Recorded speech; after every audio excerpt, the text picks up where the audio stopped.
This is for the women who think about it from every angle. I know this to be true because some of the most self-aware women that I work with say this. They can name their patterns. They can trace it back to their childhood. They can explain their own avoidance in a language the therapist would be like, yeah, that tracks.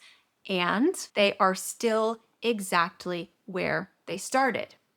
And this confuses people, including the women themselves. How can someone be so insightful and so stuck at the same time? And I think Plato answered this question before we had any sort of clinical word for it. In the Republic, Plato gives us the allegory of the cave. People who have lived their entire lives chained inside this cave, watching shadows flicker on a wall, mistaking those shadows for the whole of reality. They're not dumb. But from inside the cave, the shadows are the only data available.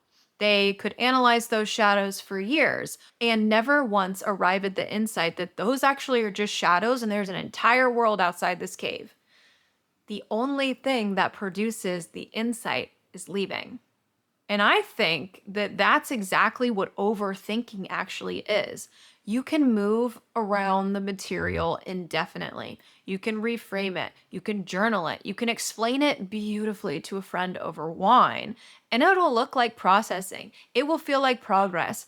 But it's the same furniture rearranged. The view doesn't change because you haven't moved. You've just gotten remarkably skilled at describing the same damn wall.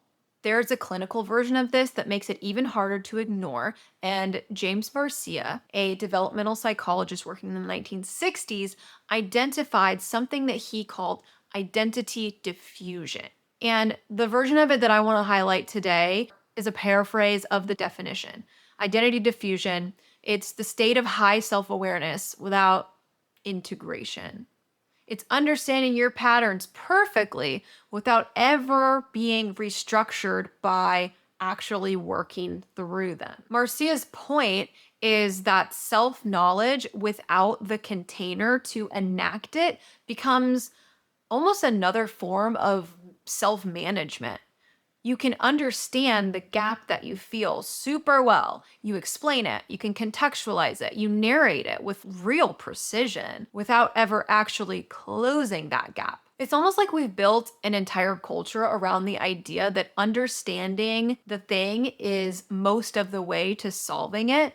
We have, therapy speak, we have the language of patterns and triggers, and all of this is genuinely useful and also capable of becoming a remarkably sophisticated way to avoid the discomfort of actually doing the thing or making the decision.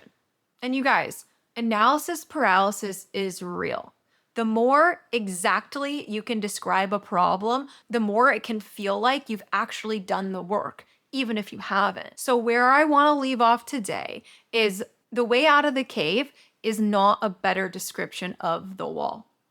It's actually a small, low-stakes step towards the exit. And this step is taken before you feel ready, because like we said in past videos, readiness, like certainty, is usually a result of having taken the step.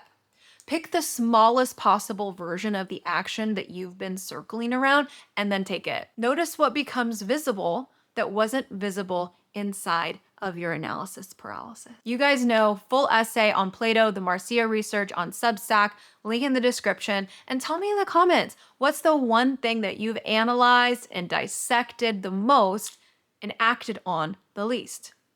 I read every comment. I'm always so excited to get them. Like and subscribe, of course, and I'll see you in the next one.